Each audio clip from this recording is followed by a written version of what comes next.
Kinagagalak po namin na muli namin kayong makapiling mga ginigiliw po naming mga taga-subaybay. Ako po si kapatid na Jerry Lapira at ito po ang programang In Search of Truth.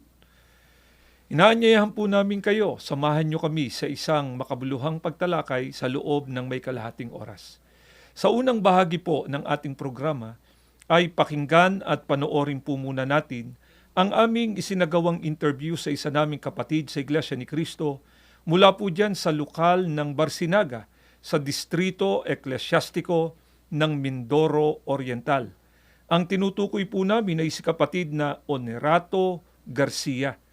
Pakinggan at panoorin po natin ang nabanggit na interview.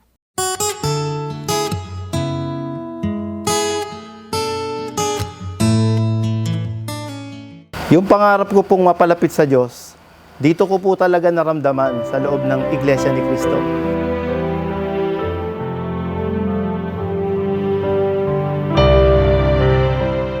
Ako po si kapatid na Onerato Garcia, mula po sa lokal ng Barcinaga, Distrito ng Mindoro Oriental. Ang tungkulin ko po ay pangatlong pangulong diakono ng aming lokal. Sa ngayon po, empleyado po ako ng gobyerno dito sa probinsya ng Mindoro Oriental. Nung matawag po ako sa loob ng banal na iglesia, noon pong July 30, 2005, sa kasalukuyan po, ako po ay 17 taon na sa loob ng banal na iglesia. Ang akin pong may bahay ay si kapatid na Maydona Garcia. Siya po ay diakonesa dito sa amin lokal. Nung ako po ay wala pa sa loob ng banal na iglesia, ako po ay isang Katoliko na kung saan ang bahay po namin ay nasa tabi lamang ng simbahan. Na nung mga panahong yun, ako po ay aktibong-aktibo sa loob ng simbahan namin. Sa Kristan po ako doon. Lahat po ng mga aktibidad, isa ako sa nangunguna noong mga panahong yon, nung hindi pa po ako natatawag sa loob ng iglesia. Siguro dahil po ganun yung pagkilala namin, dahil akala namin na talagang ang Katoliko, ang talagang tunay na relihiyon na sa Diyos, na kung saan, ibinubuhos namin ang aming panahon para maglingkod dito dahil umaasa kami na pagdating ng panahon, ito yung tama. Meron po akong kaibigan na nagyaya sa akin sa loob ng Iglesia ni Cristo na dumalo ng pamamahayag. Bagaman wala po akong idea kung ano po yung pamamahayag na yon.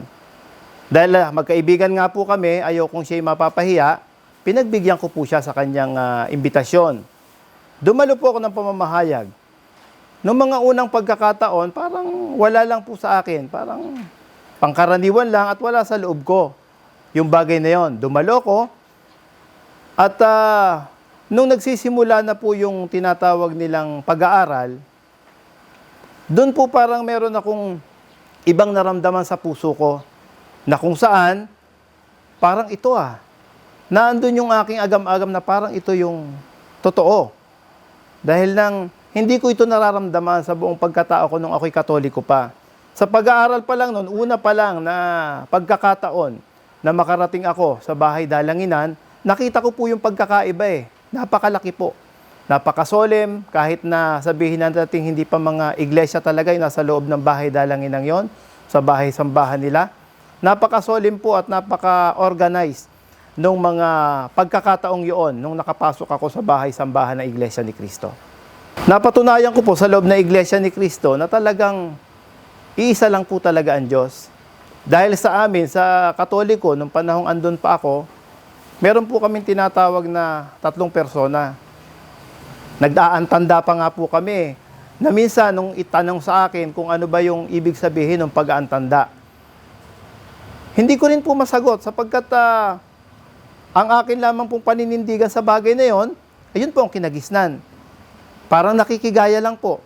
Pero nung narinig ko na ang aral ng Iglesia ni Cristo, lalo na nung binibigyan nila ng diin yung pagkilala sa nag-iisang Diyos, doon ko po naramdaman na mali pala po yung aking mga aral na naririnig nung panahong ako ay Katoliko pa.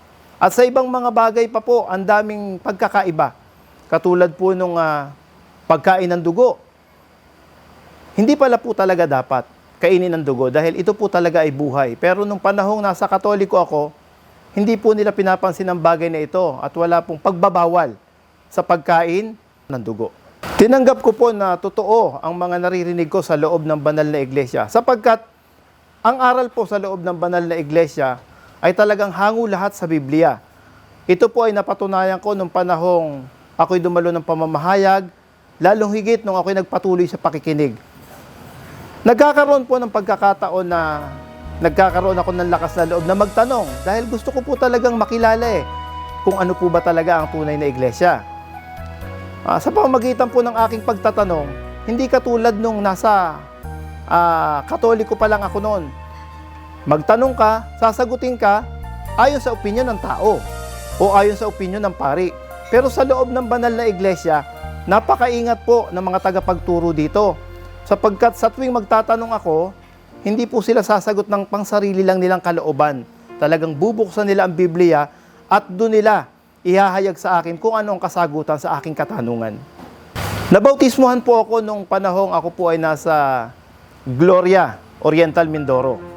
At doon po ako nabautismuhan sa Pinamalayan noong July 30, 2005.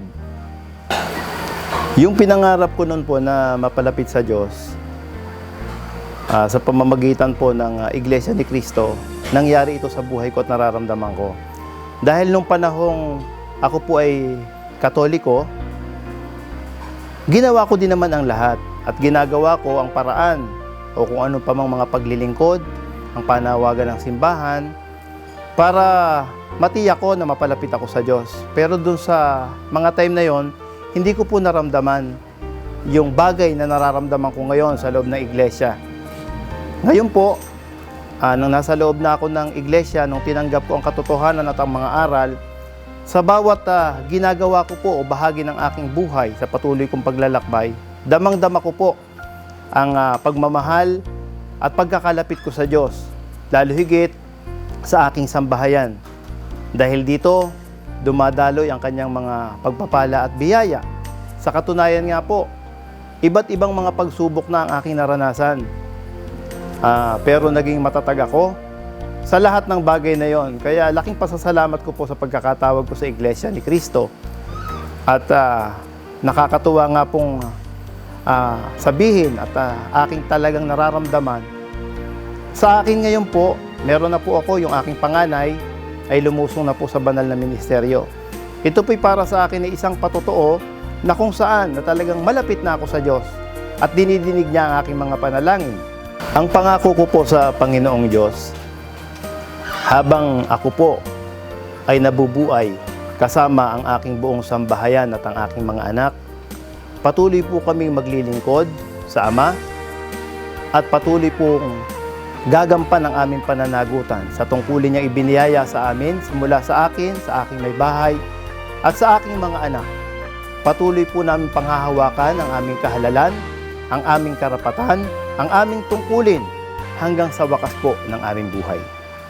Ako po si kapatid na Onerato Garcia, ikinararangal ko po na ako'y isang Iglesia ni Cristo. Ang napanood at napakinggan po natin ay ang aming isinagawang interview kay kapatid na Onerato Garcia mula po dyan sa lokal ng Barcinaga sa Distrito Eklesyastiko ng Mindoro Oriental. At sa aming pong pagbabalik ay isasagawa na po natin ang pag-aaral ng mga salita ng ating Panginoong Diyos. Huwag po kayong bibitiw, magbabalik po ang programang ito. Magpapakilala lamang po ang aming himpilan. Nakikinig kayo sa Iglesia ni Cristo Radio, DZEM 954, ang tinig ng katotohanan. Muli pong nagbabalik ang programang ito, ang In Search of Truth. Binabati po namin ang lahat ng aming mga kapatid sa Iglesia ni Cristo na nasa iba't ibang panig ng mundo, pati na po yung mga nasa proseso na ng pag-anib sa Iglesia ni Cristo. Pinabati din po namin si kapatid na Onerato Garcia at ang kanyang sambahayan.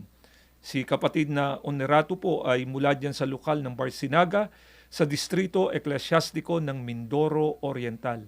Nabanggit kanina ni kapatid na Onerato sa ating ginawang interview na siya ay dating masiglang kaalib sa Iglesia Katolika. Katunayan, siya ay naging isang Knights of the Altar o isang sakristan sa nasabing reliyon. Subalit ngayon, siya po ay isang masiglang may tungkulin na sa Iglesia ni Cristo at isa siya sa mga pamunuan diyan sa lokal ng Barcinaga.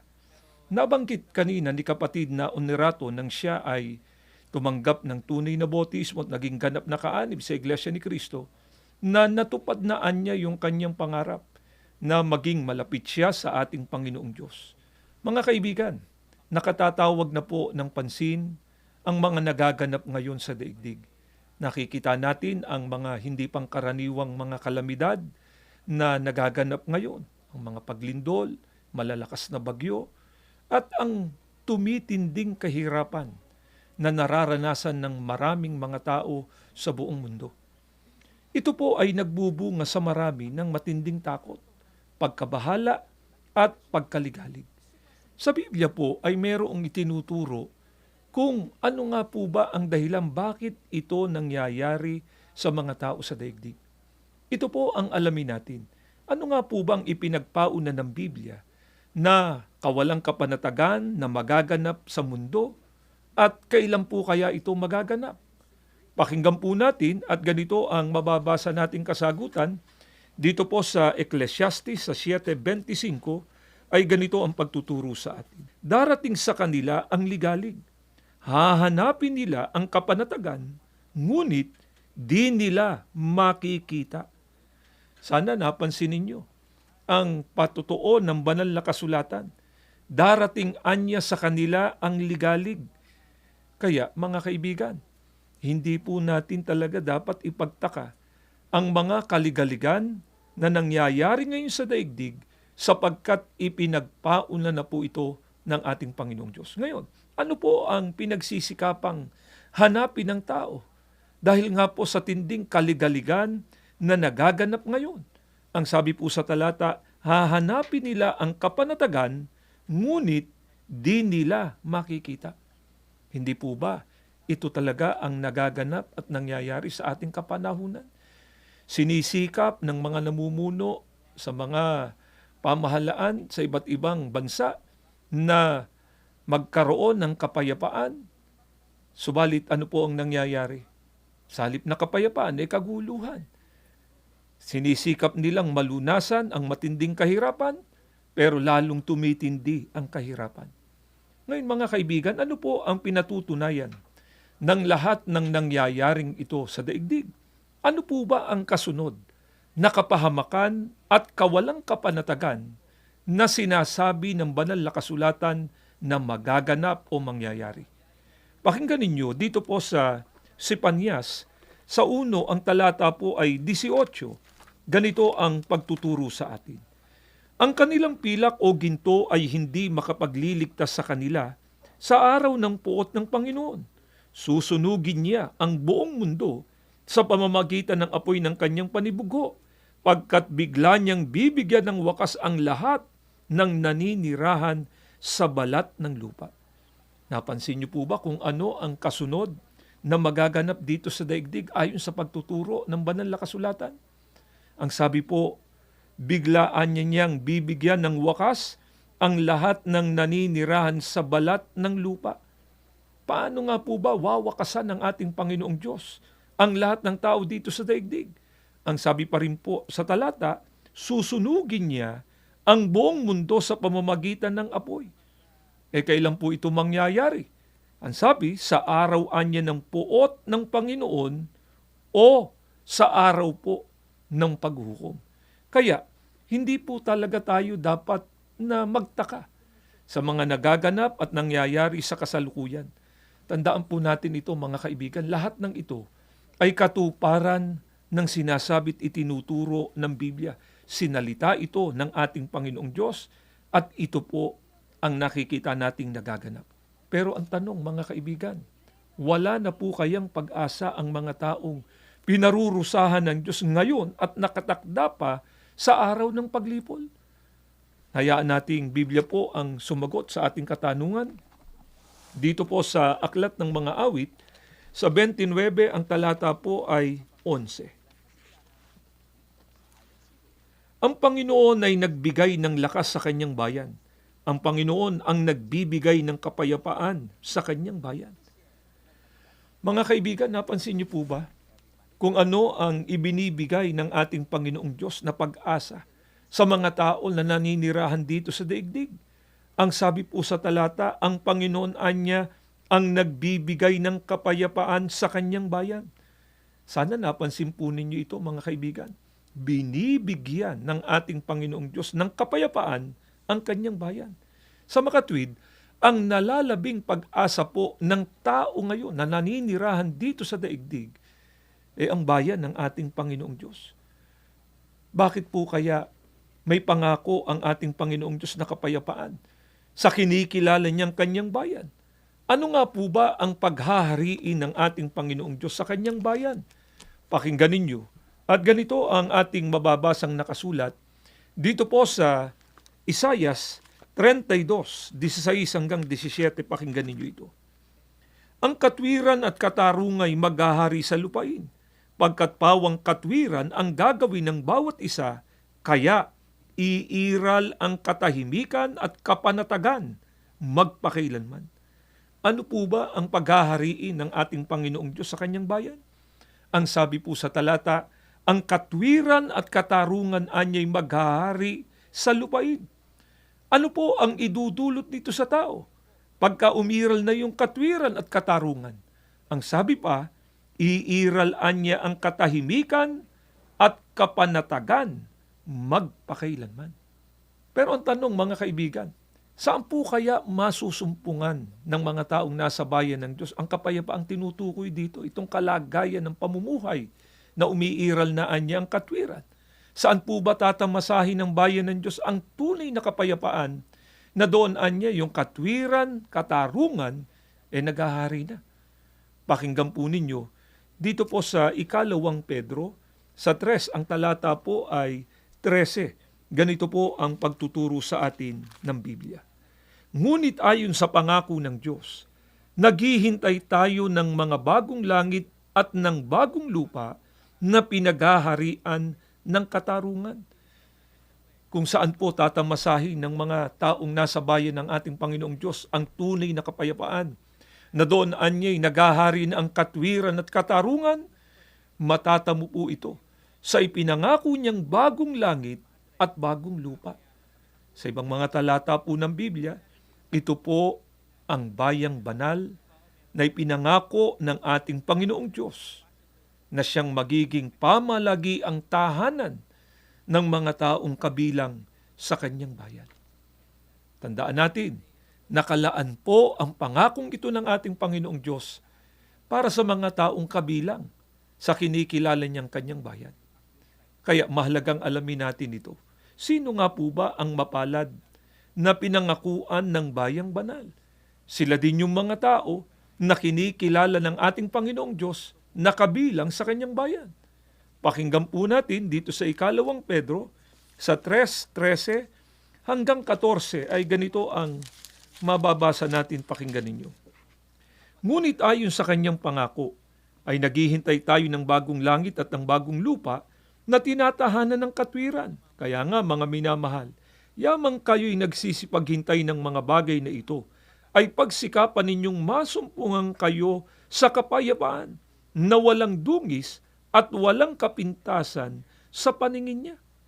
Kung sino po ang mga taong pinangakuan ng ating Panginoong Diyos na makapaninirahan doon sa bayang banal, ang sabi po sa talata, yamang kayo anya'y nagsisipaghintay ng mga bagay na ito. Naghihintay sila ng bagong langit at bagong lupa. Ang tagubilin, pagsikapan anya ninyong masumpungan kayo sa kapayapaan. Alin po kaya ang kapayapaan na tinutukoy dito na dapat datnan ng araw ng kawakasan upang ang tao ay makapanirahan doon sa bayang banal? Pakinggan po ninyo dito po sa Roma, sa 5 ang talata naman po ay 1. Ganito ang pagtuturo sa atin ni Apostol Pablo. Pakinggan ninyo ito. Yaman nga na mga inaaring ganap sa pananampalataya, meron na tayong kapayapaan sa Diyos sa pamamagitan ng ating Panginoong Sukristo. Kung alin po yung kapayapaan na tinutukoy na dito dapat na maratnan ng tao para magkaroon ng karapatan na makapanirahan doon sa bayang banal, ang sabi po sa talata, meron anya tayong kapayapaan sa Diyos sa pamamagitan ng ating Panginoong Hesukristo. Mga kaibigan, ito rin po yung kawalang hatol sa mga taong kinikilala ng ating Panginoong Sukristo na sa Kanya.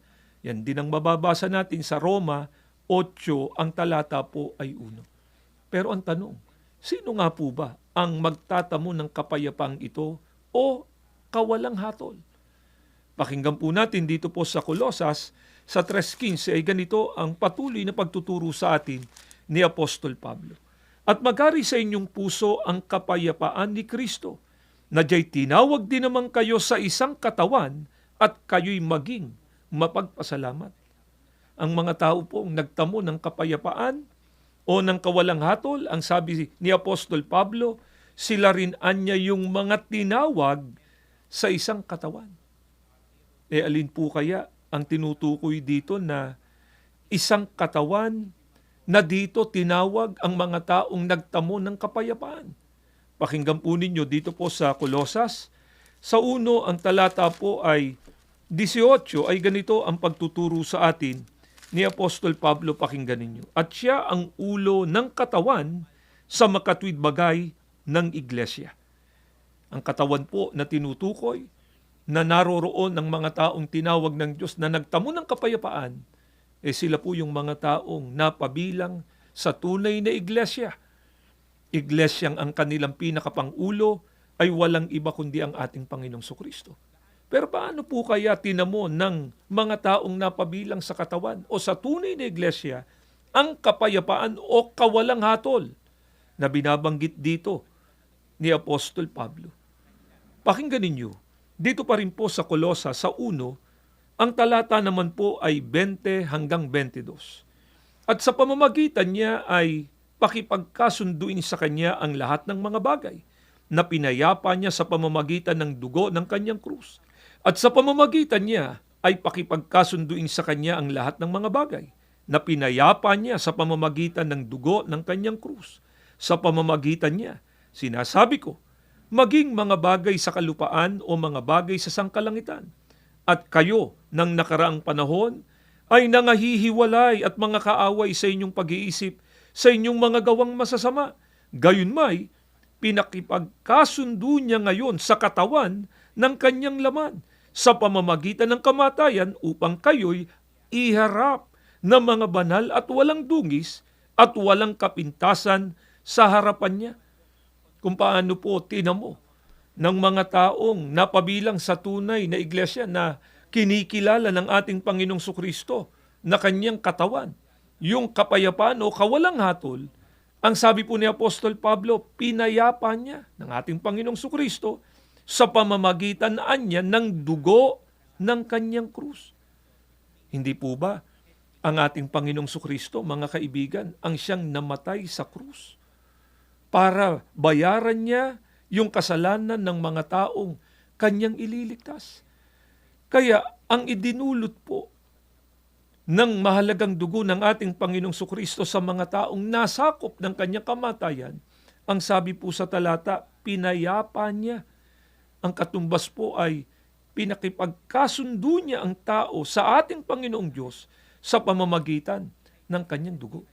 Bakit po kailangang ipakipagkasundo ang tao sa ating Panginoong Diyos? Sa marami na po nating pag-aaral, ang tao na nagkasala, nahiwalay sa ating Panginoong Diyos, itinuring niyang kaaway at nakataan na sa parusang walang hanggan sa dagat-dagatang apoy pagdating po ng araw ng paghuhukom. Alam natin, ang lahat ng tao ay nagkasala maliban sa ating Panginoong Hesukristo. Kaya nakataan na ang lahat ng mga tao sa parusa ng ating Panginoong Diyos pagdating ng araw ng paghuhukom. Ang kailangan po ng tao ngayon ay ang ating Panginoong Sukristo. Kinakailangan na siya ay nasa loob ng tunay na iglesia, sapagkat ang tunay na iglesia, ang kinikilala ni Kristong kanyang katawan, naririto rin sa tunay na iglesia ang tunay na kapayapaan o ang kawalang hatol, sapagkat ito nga po ang tinubos ng mahalagang dugo ng ating Panginoong Sukristo. Pero Aling iglesia po kaya ang tinutukoy dito? Sapagkat alam natin, sa panahon po natin ngayon ay napakaraming iglesia. Lahat sila nag-aangking kay Kristo at sila daw ang tinubos ng mahalagang dugo ng ating Panginoong Kristo. Pero kapag ka Biblia po ang ating sinangguni, alin lamang nga po ba ang pinatutunayan ng Biblia na tinubos ng mahalagang dugo ng ating Panginoong Kristo? Pakinggan po natin dito po sa Aklat ng Mga Gawa 20:28, salin po ito ni Ginoong George M. Lamsa, sa pagkakaliwat na po sa wikang Pilipino, pakinggan ninyo. Ingatan ninyo kung gayon ang inyong sarili at ang buong kawan. Narito'y hinirang kayo ng Espiritu Santo na mga katiwala upang pakanin ang iglesia ni Kristo na binili niya ng kanyang dugo. Maliwanag po sa talatang binasa namin sa inyo, ang binili o tinubos ng mahalagang dugo ng ating Panginoong Kristo ay ang iglesia ni Kristo. Kaya ang mga tao po na nagtamo ng tunay na kapayapaan, mga taong hindi nakabilang sa mga parurusahan ng ating Panginoong Diyos pagdating ng araw ng paghukom, sila po ang mga tao nakaanib o kabilang sa tunay na iglesia ni Kristo. Kaya nga po, napakadakilang biyaya ang matatanggap ng tao pagka po siya ay naging kaanib sa iglesia ni Kristo. Ito po ang lubos na naunawaan at sinampalatayanan ni kapatid na Onerato Garcia. Kaya nung mapakinggan niyang mga katotohanan ito, hindi na siya nagdalawang isip pa. Iwanan yung dati niyang reliyon, ang Iglesia Katolika, at ngayon siya ay masiglang kaanib na sa Iglesia ni Kristo. At dito, sa loob ng tunay na iglesia, ginagawa niya ang buong kasiglahang pagsambat paglilingkod sa ating Panginoong Diyos sapagkat sinasampalatayanan niya itong maghahatid sa Kanya sa pagtatamo ng kaligtasan at ng karapatan na makapanirahan doon sa bayang banal na ipinangako ng ating Panginoong Diyos sa mga taong kinikilala niya na Kanyang bayan. Sa kapalaran pong ito, mga kaibigan, pinakahahangad po namin na kayo ay makasama. Kaya ang ganito nawa pong mga pag-aaral ng mga salita ng Panginoong Diyos ay magbigay daan na para lalo pa ninyong suriin at alamin kung gaano kahalaga ang Iglesia ni Kristo sa inyong buhay. Panalangin po namin sa ating Panginoong Diyos. Dumating din po yung pagkakataon. Magkasama-sama na po tayong lahat dito po sa loob ng Iglesia ni Kristo. Muli po, ay nagpapasalamat kami ng napakarami sa panahong iniukol ninyo para makipag-aral sa amin. At bago po tayo magtapos ay inaanyayahan po namin kayo sa isang panalangin.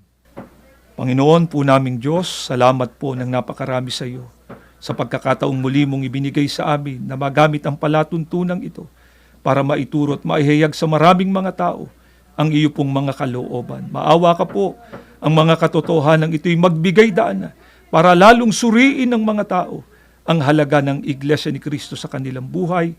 At kung loloobin mo po aming Ama, magkasama-sama na kaming lahat dito po sa loob ng Iglesia ni Kristo. Panginoong Kristo, patuloy mo nawa kaming ipamagitan sa Ama, pagpalain at basbasan lahat ng iyong mga hinirang. Ama, sa muli naming paglapit sa iyo, di namin nakakalimutang ipanalangin ang kapatid na Eduardo Manalo. Ingatan mo po sila at ang kanilang buong sambahayan. Ang lahat inihiling na po namin sa pangalan po ng aming tagapagligtas na si Kristo Jesus. Amen.